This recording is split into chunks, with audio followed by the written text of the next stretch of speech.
Les éditions Siegfried, avec l'aimable autorisation des éditions Perrin, présentent Jusqu'à la chute, mémoire du majordome d'Hitler, d'Heinz Linge, interprété par François Cottrell.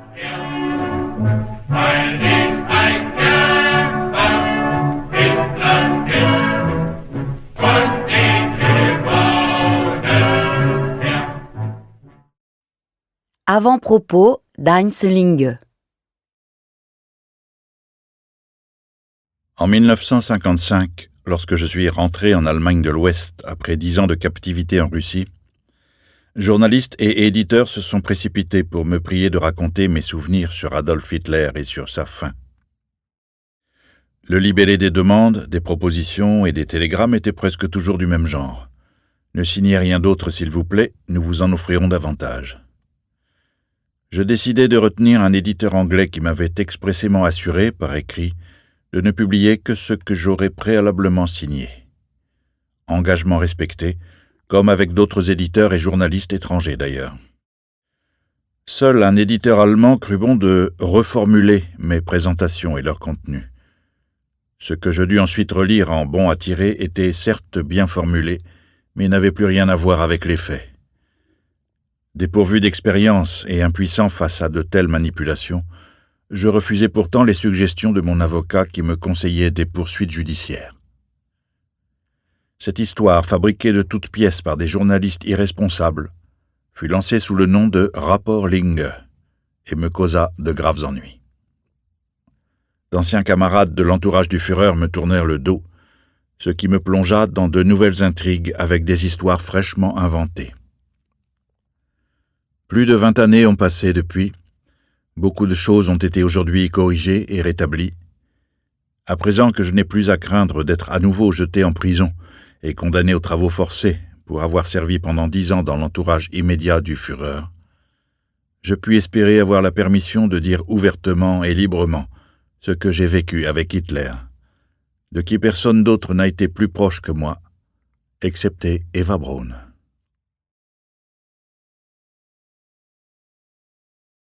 Première partie.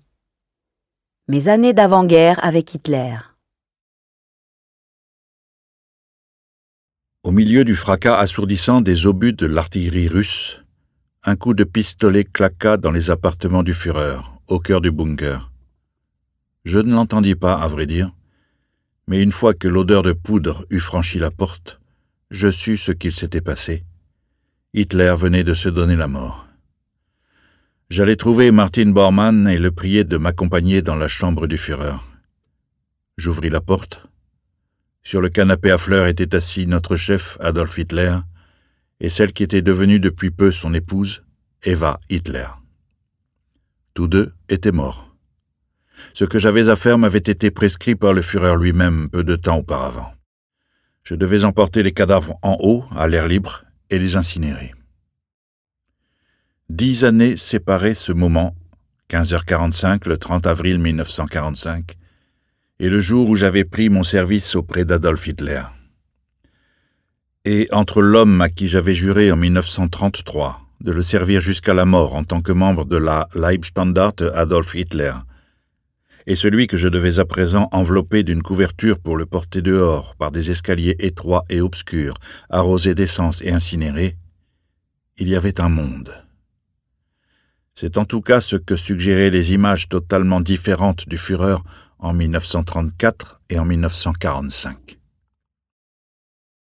L'homme qui m'avait demandé qui j'étais en 1934 sur l'Obersalzberg était rempli de force et d'allant, et il rayonnait d'un charisme auquel bien peu de gens pouvaient se soustraire.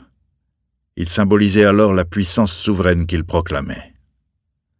Mais l'homme que j'incinérais et enterré sous la pluie d'obus de l'armée rouge près de la chancellerie, était un vieillard tremblant, usé, impuissant, un naufragé. À l'image du Reich millénaire qu'il avait voulu porter à un éclat et une richesse incomparables, il n'était plus qu'un amas de ruines, une caricature méconnaissable de son image de jadis. J'ai vécu 10 ans dans l'intimité d'Adolf Hitler.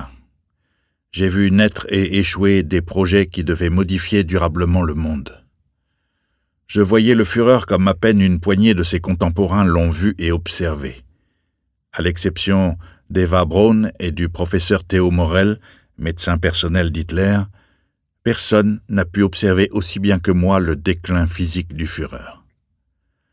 Hermann Göring, Joseph Goebbels, Heinrich Himmler et même Martin Bormann n'ont jamais vécu Hitler de façon si intime et dans des situations aussi privées comme j'ai eu le devoir et le privilège de le faire.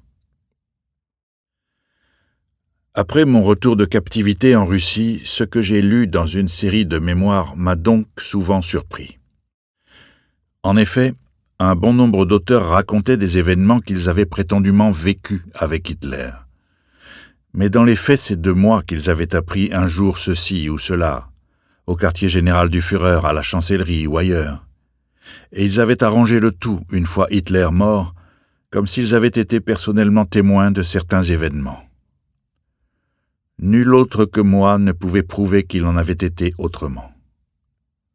Plus d'un auteur colportait aussi maintes erreurs, parce que, peut-être agacé par l'ambiance très particulière des quartiers généraux du Führer, il avait mal compris certains propos ou enregistré des observations susceptibles de conduire à des conclusions non pertinentes.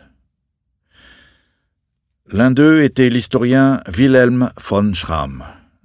Depuis la campagne de France jusqu'en 1943, il avait servi à l'OKW, commandement supérieur de la Wehrmacht, et l'OKH, commandement supérieur de l'armée de terre, ainsi qu'au Wehrmachtführungsstab, dans les derniers mois de la guerre.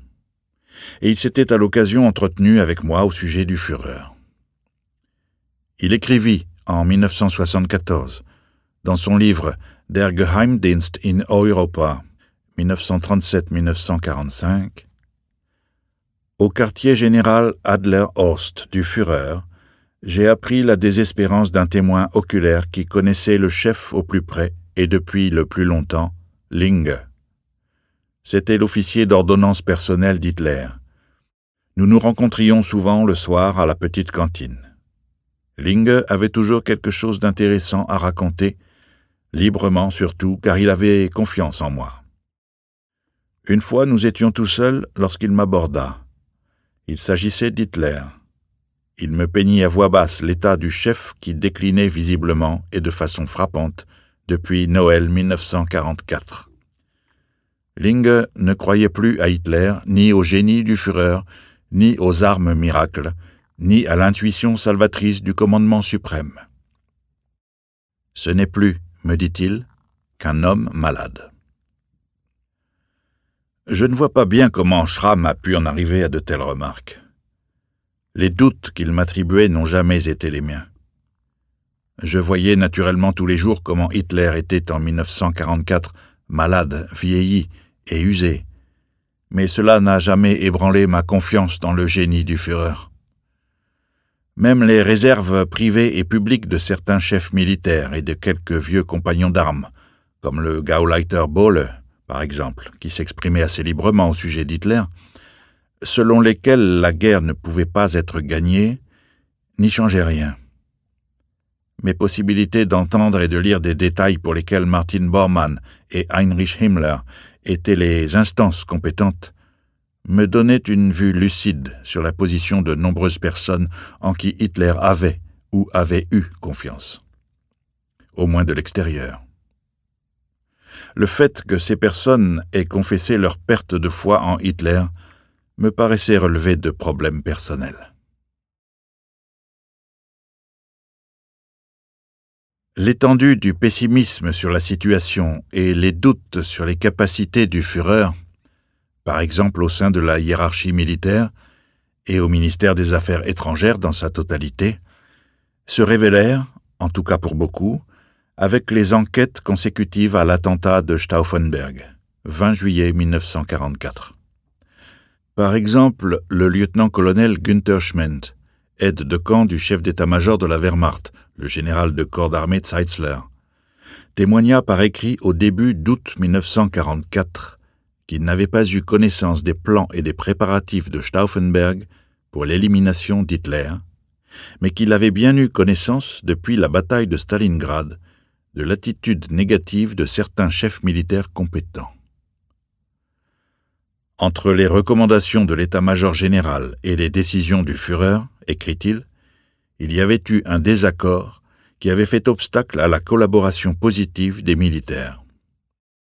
Il ajoutait franchement, par exemple, que les généraux Eduard Wagner, Erich Feldgiebel, Adolf Heusinger et Helmut Stief, surtout depuis l'évacuation de la Crimée, avaient sévèrement critiqué Hitler, douté de sa capacité à gagner la guerre, et qualifié le tout de folie générale.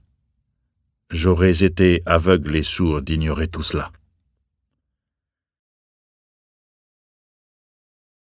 Comme les chefs militaires et ceux du parti n'hésitaient pas à me demander à l'occasion, diplomatiquement, comment je jugeais la situation en fonction d'éventuelles remarques du Führer, j'agissais alors soit en propagateur des idées de celui-ci, soit comme si je ne savais pas de quoi il s'agissait. Je devais en outre prendre garde à ne pas être attiré dans des ragots qui pouvaient être dangereux pour tout le monde. On aurait pu rapidement m'attribuer une chose que je n'avais ni dite ni pensée. Le carrousel des inculpations et des Ehrenrettungen, après le 20 juillet 1944, connu depuis jusque dans la plupart de ses détails, fait aisément comprendre à quel point la vie était peu assurée à quiconque pouvait être associé à des propos tenus contre Hitler. Le principe d'irriement a toujours été pour moi le suivant. Moi, officier SS, croyais devoir en toutes circonstances tenir haut le drapeau, principe que toute une série de chefs militaires, surtout Erich von Manstein, leur chef suprême, avait juré en sa présence après le 20 juillet 1944, mais sans l'avoir toujours respecté. La situation préoccupante des fronts, la destruction des villes allemandes, le manque de carburant, d'armes et de munitions, n'obligeaient personne à considérer qu'une fin catastrophique était proche et inévitable. En témoignent de multiples déclarations de chefs militaires renommés, comme Brautzitsch, par exemple, qui opposait le génie d'Hitler à la réalité. Même après la mort du Führer, je n'ai jamais déclaré qu'il m'était devenu clair en 1944, d'après ma connaissance intime, que c'en était fini de lui. Au contraire, j'ai agi, même lors de ma captivité en Russie, comme si j'avais été convaincu jusqu'au dernier jour que son génie finirait par l'emporter. Dans ses rapports avec moi, membre de la SS sélectionné pour son service personnel, Hitler renonçait à la distance qu'il voulait fondamentalement garder vis-à-vis de tous et de chacun. Il se montrait naturel, souvent presque familier. Ainsi s'établit rapidement une sorte de relation purement humaine qui non seulement me facilita le service, mais me permit aussi d'acquérir un bon aperçu de son caractère. Tandis qu'en public, y compris d'une certaine façon dans le petit cercle de familiers qui l'entouraient, chefs militaires, ministres, femmes, quelques artistes et les plus proches collaborateurs, Hitler restait toujours finalement le Führer, inaccessible, hautain et imprévisible. Il se comportait en ma présence comme il avait peut-être toujours été. Il ne se souciait jamais de prendre la pose, d'être le monument, la statue qu'il avait lui-même en grande partie créée depuis le début de son activité politique. Assez souvent, j'ai entendu de sa bouche des propos qui ne cadraient absolument pas avec les déclarations et les définitions programmatiques qui le caractérisaient. Je n'ai jamais porté jusqu'ici ces propos à la connaissance du public, au moins de cette façon en tout cas. Cela tient à ma conception du service fidèle et du secret professionnel que je pensais attaché à ma position d'alors. À cela s'ajoutait le fait que je pouvais être assuré du manque de connaissances ou même de la déformation des faits dès que j'aurais rétabli les représentations de certaines circonstances, en contredisant un nombre non négligeable d'auteurs de mémoire. Hitler est mort, mais beaucoup de ses anciens collaborateurs ayant influencé les événements à cette époque vivent encore.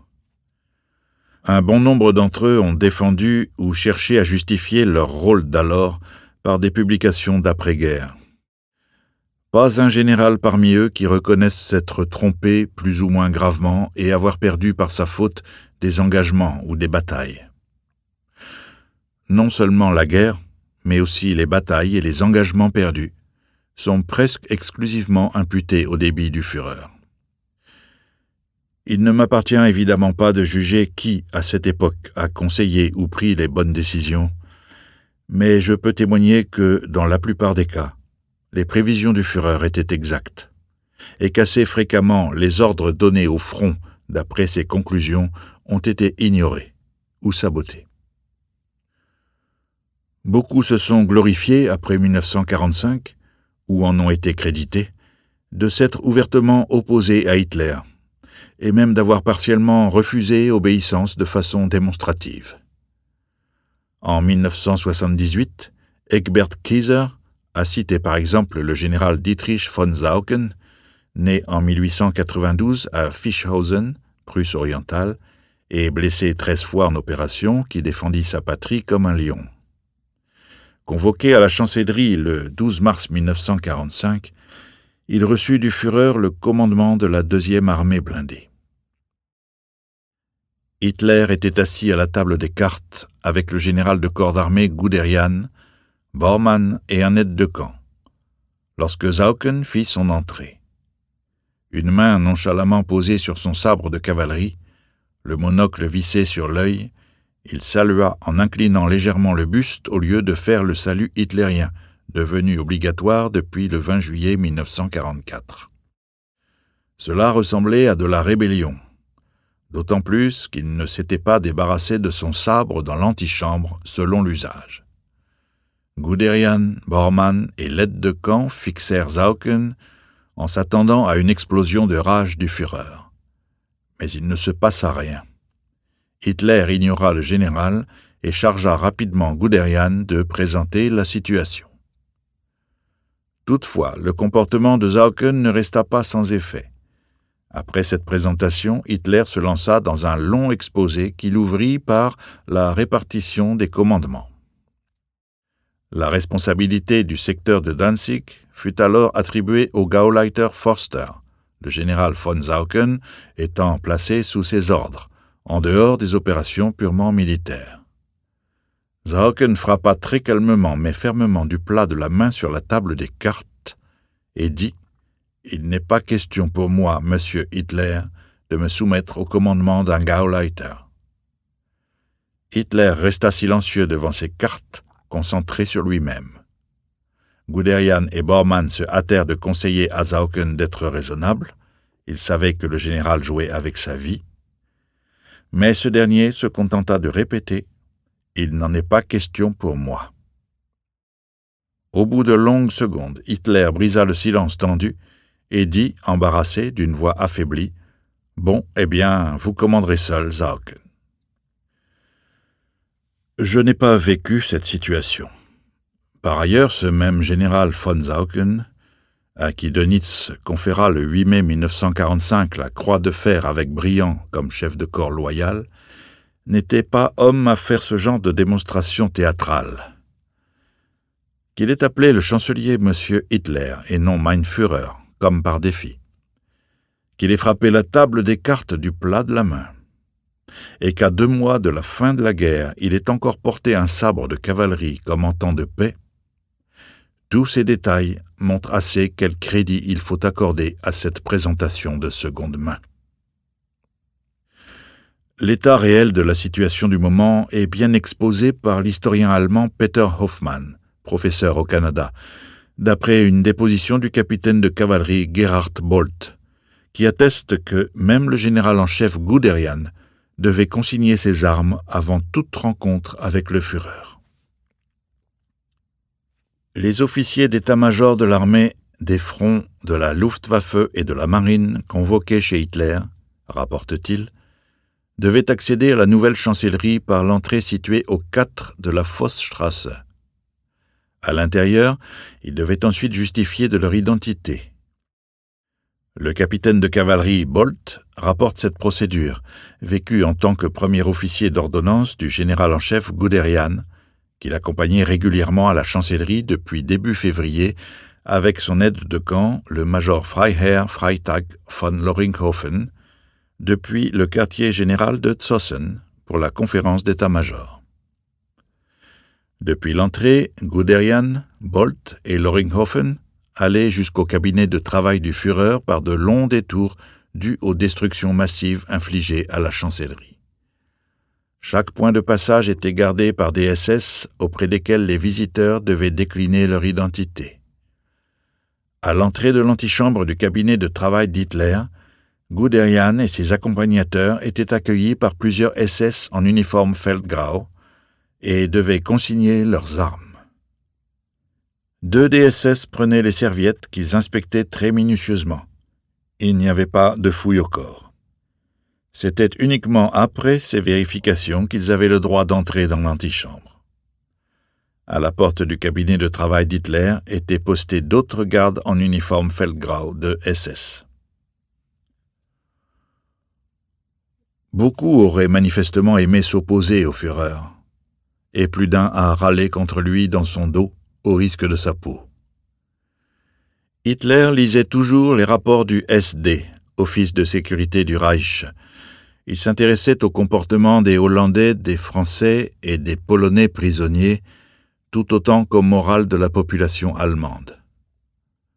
Comme de nombreux militaires l'ont rapporté après 1945, il ne voulait ni voir ni entendre des nouvelles militaires négatives, mais ne tenait volontairement compte que des faits vérifiés. Je me rappelle par exemple certains rapports des SD sur des travailleurs étrangers amenés fin juillet 1944 dans ma ville natale de Brême. On y mentionnait sans détour que les Polonais et les Hollandais haïssaient Hitler et qu'ils regrettaient très profondément que l'attentat du 20 juillet eût échoué. Le Führer était qualifié de porc, Schwein, et de chien galeux, Lumpenhund, qui devrait être châtié. La remarque occasionnelle attachée à certains événements, si le Führer savait ça, était totalement controuvée. Hitler apprenait et savait tout. Les mesures adoptées étaient habituellement prises en fonction du rôle et de la possibilité de nuisance réelle de ceux qui râlaient contre lui. Celui qui projetait de le contredire ouvertement devait s'attendre à le payer de sa vie. Pendant le procès de Nuremberg, Hermann Göring déclara justement que quiconque avait désobéi au Führer était à présent enterré. Et si quelqu'un le corrigeait ouvertement, Hitler le réprimandait comme on tance un gamin stupide. Même Erwin Rommel quitta un jour un entretien comme un chien battu, la queue entre les jambes, et sommé de sortir de la pièce sans autre forme de procès, après avoir tenté à plusieurs reprises d'exprimer un point de vue différent de celui du Führer. Lorsque quelqu'un songeait à élever des objections, quand lui paraissait faux ou discutable ce qu'Hitler pouvait dire sur Dieu et le monde ou n'importe quel autre sujet, par exemple à l'occasion des propos de table fréquemment cités après sa mort, on en restait presque exclusivement à l'intention. Le Führer pressentait habituellement avec justesse ce que chacun pensait autour de lui, et plus d'un sursautait brutalement, par exemple à la table commune, lorsqu'il entendait comment Hitler tournait en dérision ses objections non encore formulées, sans s'adresser particulièrement à lui, l'invité. Du reste, qu'aurions-nous pu lui objecter lorsque, par exemple, au cours d'un repas, il compara les performances des lions et des chameaux pour arriver à la conclusion que dans le désert, le lion carnivore est largement inférieur au chameau herbivore. Les professionnels, eux aussi, se faisaient ainsi apprendre des détails et des relations dans leur propre discipline, sans élever d'objections, alors même qu'ils savaient beaucoup de choses mieux qu'Hitler, ce qu'ils ne déclarèrent toutefois qu'après la mort de celui-ci. Parurent alors des souvenirs de gens dont les déclarations passées sur le Führer génial sonnent encore à mes oreilles. Je les voyais aller et venir, et j'entendais aussi assez fréquemment ce qu'ils disaient et avaient à rapporter à Hitler. Des historiens professionnels de qualité se taisaient et s'étonnaient même souvent en apprenant ce que le Führer racontait sur des événements et des circonstances historiques. Ils établirent aussi, mais bien plus tard, qu'Hitler interprétait beaucoup de choses, non seulement de façon très entêtée, mais aussi incorrecte. En présence du Führer, vers la fin de la guerre, des doutes s'exprimèrent assurément. Ces doutes portaient sur la victoire finale et sur l'analyse de la situation du front. Et ceux qui osaient les exprimer pouvaient partir du fait qu'ils n'avaient le droit de s'exprimer que prudemment. Mais frapper la table du plat de la main. Et M. Hitler ? Non. Depuis la mort d'Hindenburg, plus jamais. Tout aussi essentiel m'apparaît également le fait que des hôtes arrivant au Berghof ou au quartier général du Führer, avec une certaine prévention à l'encontre d'Hitler, capitulaient devant sa personnalité et la puissance suggestive de son éloquence. Plus d'un m'a spontanément raconté ensuite que, malgré sa défiance intérieure, le Führer l'avait finalement ensorcelé en annihilant sa résistance. Beaucoup arrivaient en montrant même de façon ostentatoire qu'ils étaient mécontents et qu'ils n'obéissaient qu'à la contrainte. D'Hitler, qui les avait convoqués, ils ne savaient rien ou fort peu de choses. À leurs yeux, il n'était qu'un arriviste autrichien sans éducation, sorti des ruelles misérables de Vienne. Et j'ai vu, de mes yeux, comment presque tous, sans exception, quittaient leur hôte totalement transformé. Le Führer sentait et savait cela avec précision. Et il prenait ses dispositions en conséquence, dans ses invitations comme dans ses ordres. Pouvoir être au moins une fois à proximité immédiate d'Adolf Hitler, ou même être là par devoir, était alors le souhait de millions d'Allemands. Je devrais peut-être ajouter aussi longtemps que tout alla bien.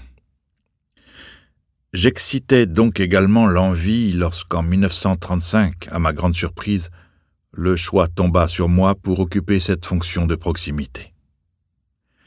Je fus surpris car dans mon esprit, rien ne me distinguait qui pût justifier une telle distinction. J'avais eu mon brevet secondaire, travaillé un temps dans le bâtiment, puis étudié à l'école des travaux publics, car je voulais devenir ingénieur des ponts et chaussées. À Brême, où je suis né, j'étais entré en 1933 dans la Waffen-SS, et après un service de troupe d'1 an à Berlin-Lichterfelde, je fus envoyé en juillet-août 1934 avec environ 2 de camarades pour affectation à la garde personnelle au Berg, l'Obersalzberg, domaine du Reichskanzler, chancelier du Reich, Adolf Hitler. À notre arrivée là-haut, le Führer apparut sur l'esplanade du Berghof et serra la main de chacun en nous posant des questions sur notre vie personnelle. Il me demanda d'où je venais et quel âge j'avais. Cette première rencontre avec le Führer, qui apparaissait alors comme une idole pour nous autres jeunes soldats, me laissa une profonde impression. Fin 1934, 2 hommes de cette garde durent être détachés à la chancellerie. Le choix prit quelques jours.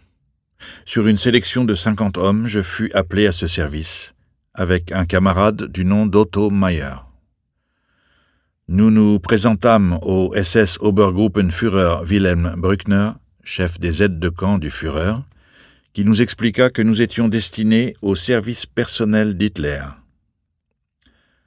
Après une courte formation dans une école hôtelière à Pasing, près de Munich, en janvier 1935, puis une affectation dans diverses sections de la chancellerie du Reich, essentiellement auprès de Brückner, qui allait publier en 1936 un essai très lu, le Der Führer in seinem Privatleben, le Führer dans sa vie privée, nous sommes entrés en fonction au service personnel du Führer.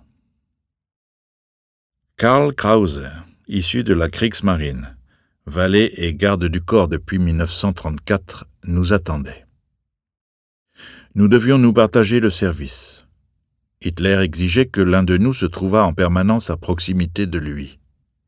Selon sa volonté, le deuxième homme était destiné à l'accompagnement des sorties. Il devait en outre veiller à ce que les vêtements et les appartements privés fussent constamment en ordre, ce pourquoi des femmes de chambre étaient mises à sa disposition.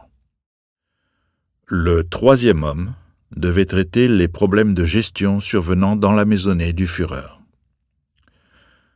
Toutefois, dans les grandes circonstances, voyages prolongés et réunions politiques du parti par exemple, nous devions tous les trois accompagner Hitler. Dans les voyages, nous devions tous les trois porter à chaque fois la même tenue que ce dernier avait revêtue. Pour les réunions du parti, nous portions des uniformes SS. Si le Führer avait opté pour une tenue civile, ce qui arrivait assez souvent avant la guerre, nous devions être habillés de même. Si l'on pensait qu'il ne voulait pas se faire remarquer par peur des attentats, on se tromperait. On n'a jamais remarqué de peur chez le Führer. En septembre 1939, pendant la campagne de Pologne, il ne quitta pas une seule fois ses troupes, et je ne lui vis jamais marquer un signe d'angoisse. Ignorait-il la peur ? Je ne sais pas. Mais je sais pertinemment qu'en toute circonstance propice, il soulignait, pour des raisons de propagande, qu'il avait été prédestiné par la Providence pour une tâche historique exceptionnelle, et qu'il croyait aussi dur comme fer à cette prédestination. Rudolf Hess m'a raconté une fois que, peu avant la prise du pouvoir, Hitler, lui, Heinrich Hoffmann et Julius Schaub avaient frôlé la mort dans la Mercedes du Führer par la faute d'un chauffeur de camion. Hitler, blessé à l'épaule et au visage, avec une assurance tranquille, avait alors rassuré ses compagnons de route encore tétanisés par le choc, en leur affirmant que la Providence ne le laisserait pas mourir, car il avait encore une grande mission à accomplir. Hitler n'avait aucune peur d'attentat contre sa vie, et il allait de soi, à ses yeux, qu'il pouvait se montrer librement en public. Quand on exprimait des inquiétudes au sujet de sa sécurité, il répondait « Aucun travailleur allemand ne s'en prendra à moi ». Jusqu'en 1944, il lui sembla exclu que des attentats venus de l'intérieur puissent être organisés contre lui. Il refusait comme déraisonnable toute mesure de sécurité visible. Un jour, par exemple, à l'occasion d'une réunion publique au Sportpalast, comme la police lui conseillait de gagner la salle par une entrée spéciale réservée, il répondit brutalement par ces mots « Je ne passe jamais par la porte de derrière ». Lorsqu'il entreprenait des déplacements privés, il interdisait aux fonctionnaires de police de lui frayer un chemin à travers la foule et de le protéger. Il croyait fermement que la Providence, qu'il mentionnait souvent, le protégerait, et que les détachements d'escorte décourageraient les éventuels terroristes par leur seule présence.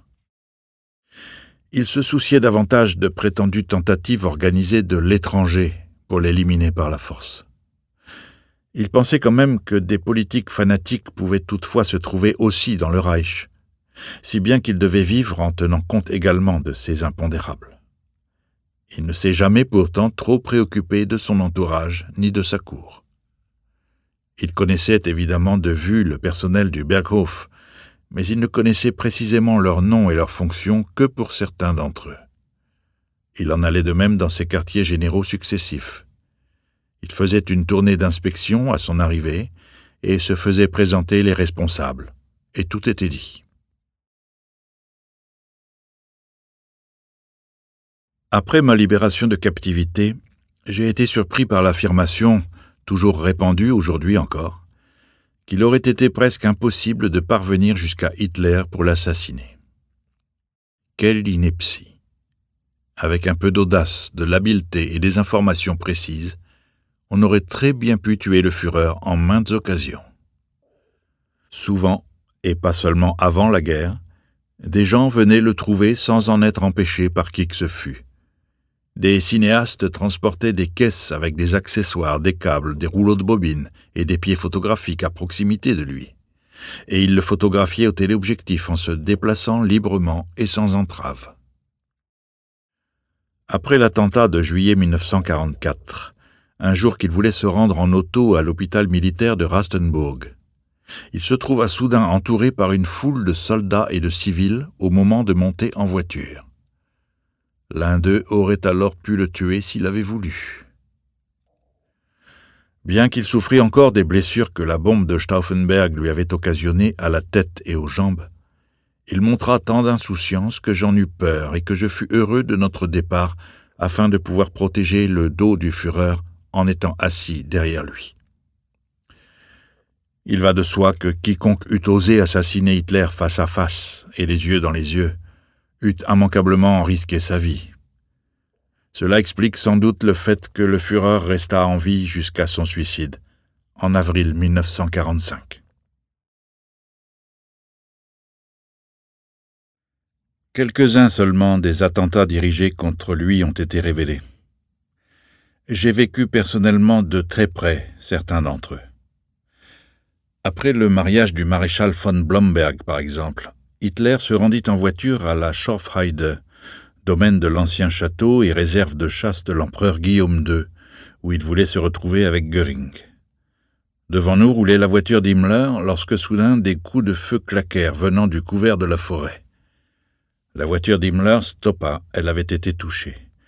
Himmler, profondément effrayé et livide, expliqua précipitamment à Hitler qu'on lui avait tiré dessus.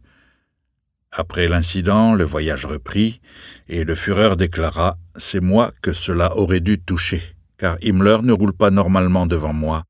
Il est en outre bien connu que je m'assieds toujours à côté du conducteur, et les impacts dans la voiture d'Himmler sont de ce côté. » Peu avant la guerre, un bouquet de roses lancé depuis la foule à destination du Führer fut recueilli par un aide de camp. Ce dernier étant tombé malade en présentant des symptômes d'empoisonnement, on examina le bouquet. Les épines avaient été finement enduites avec du poison. Cet attentat aux fleurs, Blumenattentat, eut comme conséquence qu'il fallut désormais porter des gants pour prendre en main les fleurs et les autres objets offerts au chancelier. Plus tard, on interdit totalement de lancer des fleurs dans la voiture décapotée du Führer.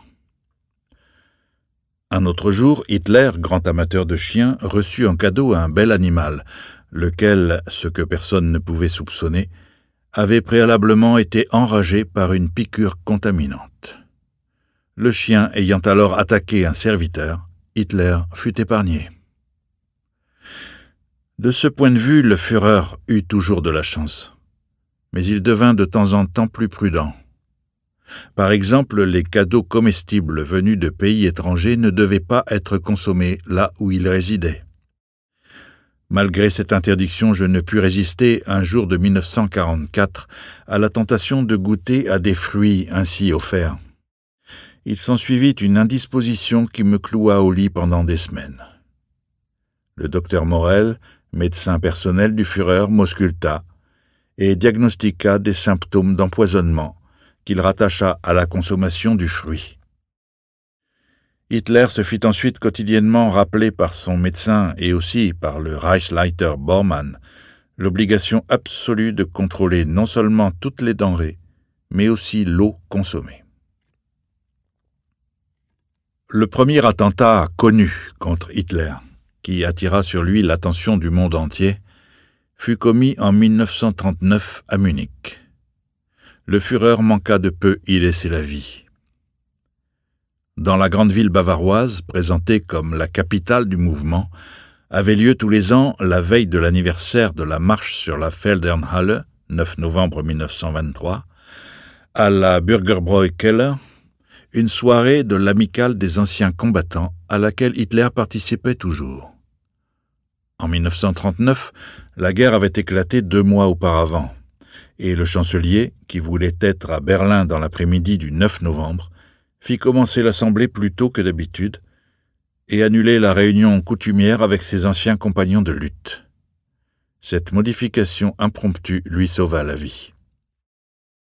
Le 9 novembre 1939, le public put ainsi lire dans la presse le communiqué suivant.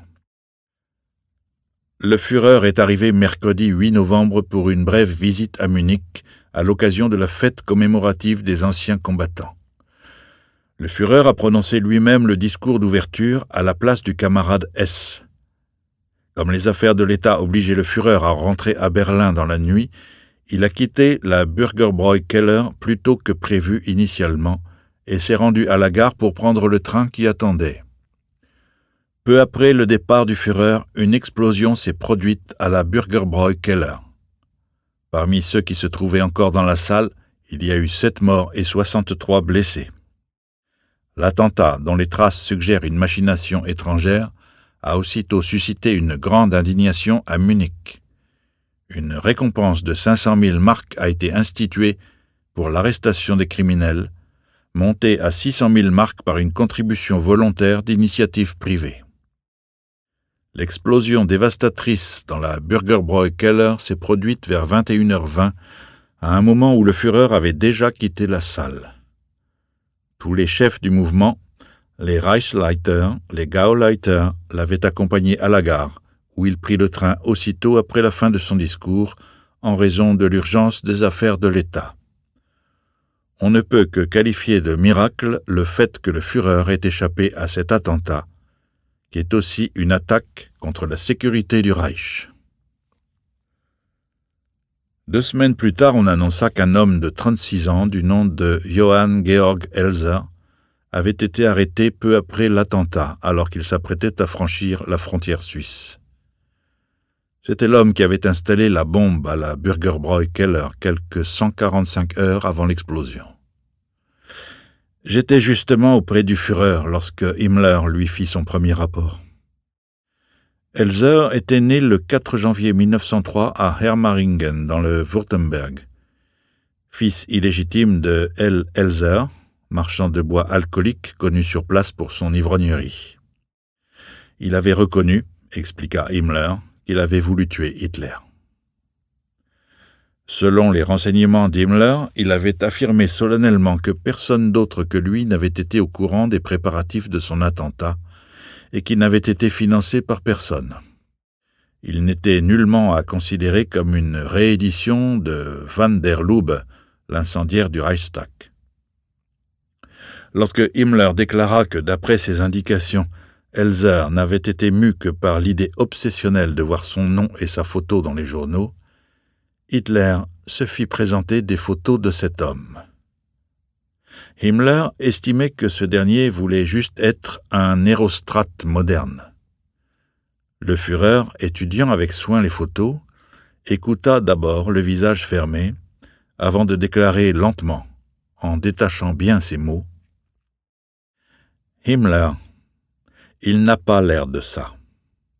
Regardez un peu la physionomie, les yeux, les traits intelligents de son visage. Ce n'est pas un esbrouffer, un bavard. Il sait ce qu'il veut. Établissez quels cercles politiques sont derrière lui. C'est peut-être un solitaire, mais il a en lui une idéologie, une conception du monde. » Himmler en resta bouche bée et assura que ces hommes trouveraient bien de qui cet apprenti assassin était le fils spirituel. Hitler fut intéressé par cet homme de façon en vérité inhabituelle. Lui qui, dans l'affaire Röhm, et pas seulement, avait sèchement ordonné de nettoyer, réagit ici de manière toute différente. En voyant le visage passablement désemparé d'Himmler, il dit à mi-voix, comme pour lui-même, « Je vais le laisser vivre uniquement parce qu'il doit apprendre que j'ai raison et qu'il a tort. » Himmler, déconcerté, partit continuer ses recherches. Peu après cette conversation, Hitler reçut des détails sur la vie d'Elser. En 1917, aîné de 5 enfants, il avait quitté l'école primaire et avait commencé une formation de tourneur dans une aciérie de Königsbrunn. Comme il ne s'y plaisait pas, il était devenu menuisier 2 ans plus tard. Premier de sa formation, en 1922, il se baptisa ébéniste et bricola ensuite comme inventeur sur des montres, des moteurs et des serrures. Employé des usines aéronautiques d'Ornier, à Friedrichshafen. Il avait fait ensuite du bon travail pendant 3 ou 4 ans, dans le département Hélice. Pour finir, il avait été actif dans une usine d'horlogerie où il s'était montré très sociable. Il avait plu par ses talents de sitariste et de contrebassiste, et il avait eu toute une série d'aventures amoureuses. Tous ces éléments renforcèrent les impressions initiales du Führer, qui fit à présent la leçon à Himmler. Hérostrate, lui, regardait plutôt, membre du syndicat des bûcherons, membre de la Ligue des combattants du Front Rouge, Rotfront-Kämpferbund, et de surcroît croyant zélé. Et aucune motivation politique ? À qui veut-il faire croire ça ? Hitler s'était fait son opinion sur Elsa. Il ordonna à Himmler de lui faire construire une fois encore une machine infernale. Et Elsa la construisit. « Les capacités de cet homme, dit Hitler en saluant ses talents, peuvent nous être utiles dans la guerre pour faire sauter des ponts et autres choses semblables. Faites-lui installer en prison ou au camp de concentration un atelier où il puisse continuer à bricoler ces machines infernales. » Détenu spécial au camp de Sachsenhausen, il eut comme codétenu Léon Blum, Kurt von Schuschnigg et le pasteur Niemöller, ainsi que toute une série d'autres prisonniers célèbres. Et il y fabriqua pendant des années ce qu'Hitler lui avait ordonné de faire. Il bricola, conçut, inventa et construisit ce qui lui était demandé. Sur ordre du Führer, on ne lui fit pas de procès, ce dont le public s'est peut-être étonné. On a dit quelquefois qu'Hitler avait su qu'une bombe avait été placée dans la Bürgerbräu Keller, ce pourquoi il était arrivé plus tôt et reparti aussi plus tôt que d'habitude.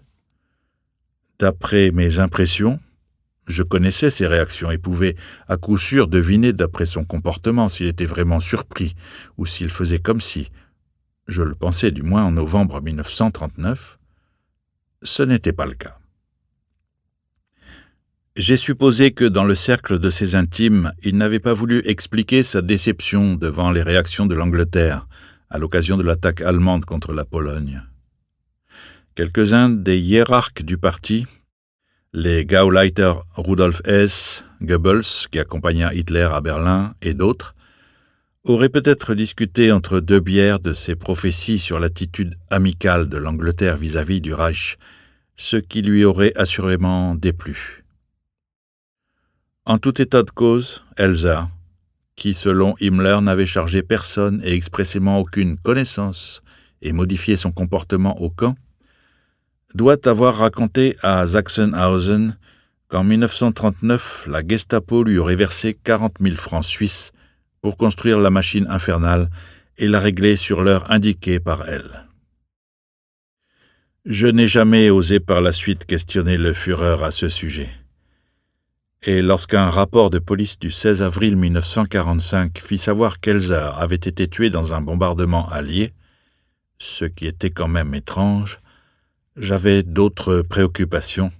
La fin de la guerre était imminente. Le comportement d'Hitler le jour de l'attentat, et le fait même qu'Elsa ait pu travailler des journées entières sur un pilier de la Bürgerbräu Keller sans être dérangée, paraissent bien étranges rétrospectivement. D'autant plus que les services d'Himmler étaient automatiquement impliqués dans les préparatifs sécuritaires de ce genre de réunion. Reste que les réactions du Führer après l'attentat ne pouvaient pas être feintes, d'après mes idées de cette époque. Elles m'ont paru trop naturelles, trop spontanées. À cette époque, je n'aurais pas cru possible de sa part qu'il eût risqué de mettre en jeu la vie de ses anciens compagnons de combat sans se trahir lui-même d'une façon ou d'une autre. Beaucoup de choses ont été extraordinaires dans l'affaire Elsa. Le fait qu'Hitler l'a laissé vivre parce qu'il pensait, comme il le dit à Himmler, pouvoir utiliser éventuellement ses capacités d'inventeur pour les besoins de la guerre, me parut problématique dès 1939. Comme tout le monde le sait, nos experts n'étaient pas formés à ce qu'un horloger ou un menuisier leur enseignât des secrets militaires. J'ai eu l'impression que le Führer était impressionné par la constance et la détermination sans faille d'Elzer. Au fond, Elzer était un homme qu'il aurait volontiers vu actif dans la SA, dans la SS ou au parti.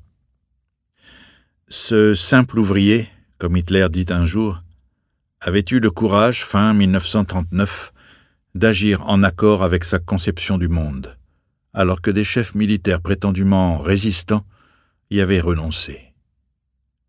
Hitler avait de temps à autre revendiqué, pas seulement dans Mein Kampf et parfois dans des discours publics, avoir été un jour un simple travailleur. Et il restait plus impressionné par les performances de cette classe sociale que par celles des prétendues classes supérieures. Et il était également convaincu que les classes laborieuses étaient avec lui mit Herz und Hand, avec le cœur et la main. Il déclara plus d'une fois qu'il poserait sans crainte sa tête pour dormir sur les genoux de n'importe quel ouvrier allemand. Que la classe ouvrière l'ait suivi uniquement parce qu'il lui avait donné du travail et du pain après des années de désespérance, comme on le dit surtout aujourd'hui, est une idée qu'il n'accepta jamais. Le cas Elzer représentait pour lui quelque chose de tout à fait particulier. Chacun sait, au moins depuis les procès de Nuremberg, que certaines vies humaines ne pesaient pas lourd au temps de la domination hitlérienne. Force est de le constater quand on lit les condamnations à mort de cette période, mais aussi de se demander comment il se fait qu'après avoir voulu tuer le Führer, Elzer ait eu le droit de rester en vie. En 1944, au contraire, les hommes et les femmes de la conjuration Stauffenberg ont été abattus ou pendus comme du bétail. Les ouvriers qui, pour le meilleur ou pour le pire, ont suivi aussi contre Hitler la noblesse décadente, étaient condamnés par principe. En revanche, Thälmann et Elzer étaient pour lui des hommes de caractère dont il pensait tirer maints enseignements. Il me semble que cet aspect des choses mériterait une attention qui ne lui a pas encore été accordée. Après la guerre, j'ai souvent lu que le Führer craignait tellement les assassinats que même les volets des fenêtres devaient être fermés lorsqu'il se déplaçait en train. C'est une absurdité. En fait, ses yeux ne supportaient pas le soleil. Même une lumière artificielle claire lui faisait mal aux yeux. Ses casquettes devaient donc aussi comporter des visières particulièrement grandes. Heinrich Hoffmann, son photographe personnel, avait beaucoup de peine lorsqu'il voulait le photographier au flash, et il n'avait droit qu'à quelques essais de mise au point. Avant la guerre, il fallut même planter un grand arbre sur l'Obersalzberg, sous lequel il prit l'habitude d'organiser en été les défilés. Comme il souhaitait apparaître tête nue et sans parasol, il ne restait que cette solution. Otto Mayer, en avril 1938, et Karl Krause, pendant la campagne de Pologne, ayant été renvoyés du service et reversés dans les troupes actives, je fus automatiquement propulsé, toujours avare de paroles réservées et méfiant envers chacun, dans une position qui dépassait de loin le cadre des obligations habituelles de service. Avec le temps, on me confia de plus en plus de tâches. Fin juillet 1944, promu capitaine, SS Hauptsturmführer, je devins pour finir chef du service personnel du Führer. Dans cette fonction, je devais me tenir en permanence auprès de lui et l'accompagner chaque fois qu'il quittait sa résidence, dont la bonne tenue était par ailleurs placée sous ma responsabilité. J'avais sous mes ordres, dans cette fonction, les serviteurs, les ordonnances de table, les intendants et tout ce qui le touchait personnellement. Quand on entre dans une nouvelle fonction, on s'efforce habituellement d'abord de garder les oreilles et les yeux bien ouverts. C'est ce que je fis. Je questionnais prudemment tous ceux qui pouvaient me raconter ce qui était important là-haut et ce qui ne l'était pas. L'important, et je le découvris rapidement, était avant tout de bien cerner les limites de compétence entre les membres individuels de la cour. Tout le reste, me dirent les initiés, vous devez le découvrir par vous-même. et il en fut bien ainsi. Mais quand quelqu'un rapportait quelque chose de personnel sur le Führer, il me fallait être particulièrement vigilant. Hitler lui-même, qui s'y entendait magistralement à se livrer et m'encourageait moi-même à me libérer, me facilita toutefois l'entrée dans mes attributions, et je perdis rapidement aussi cette appréhension qui m'avait paralysé au départ, non seulement vis-à-vis de lui, mais aussi des autres grands du Reich.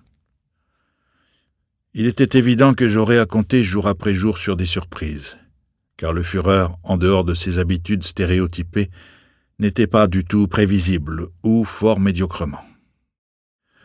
Un jour, Julius Schreck, le prédécesseur d'Erich Kempka, me rapporta une expérience avec Hitler qui me montra ce qui allait par exemple m'advenir en partage.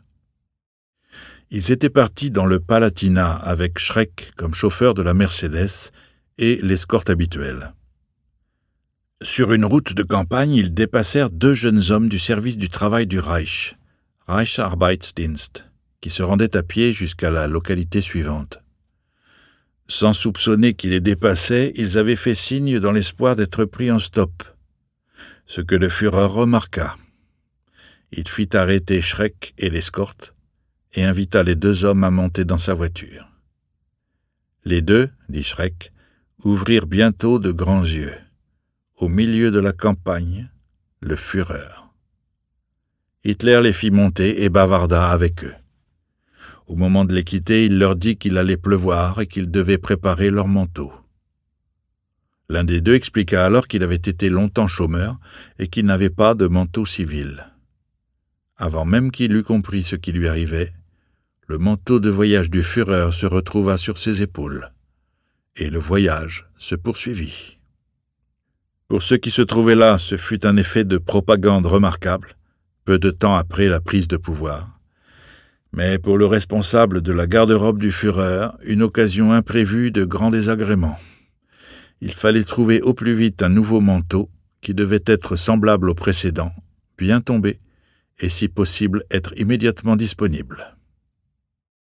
Il me faudrait donc avoir partout en réserve, et le plus régulièrement possible, des lunettes, des loupes, des crayons de couleur, des outils d'écriture, des chaussures, des bottes, des chaussettes, des pièces d'uniforme, des cravates, des chemises, des gants, des casquettes et des chapeaux, en cas de besoin urgent. Des visiteurs m'ont souvent raconté qu'ils avaient la parole coupée lorsque le Führer les regardait dans les yeux. Je n'ai jamais pu constater cet effet sur moi. Ses yeux, 1000 fois décrits comme inquiétants, fascinants et même hypnotisants, ne m'impressionnaient absolument pas. Je n'étais pas en mesure de détourner les miens lorsqu'il me regardait, mais son regard ne m'a jamais paralysé. À la question que je me posais souvent de savoir la raison qui forçait chacun à se soumettre à lui, je n'ai jamais eu de réponse. Hitler était mon chef, et je ne puis même pas dire mon chef suprême, puisque je n'avais pas d'autre supérieur. Personne, pas même Himmler ou Bormann, n'était fondé à me donner des ordres. C'était ce lien, et sa personnalité tout simplement, qui m'attachait à lui, pas une conception du monde ni une idéologie. Les ministres, les chefs militaires et les plus hautes instances du Parti ouvrier national-socialiste allemand, NSDAP, attribuaient... Nous espérons que vous avez apprécié cet aperçu. Pour continuer à écouter ce livre audio sur Google Play Livres, utilisez le lien dans la description de la vidéo.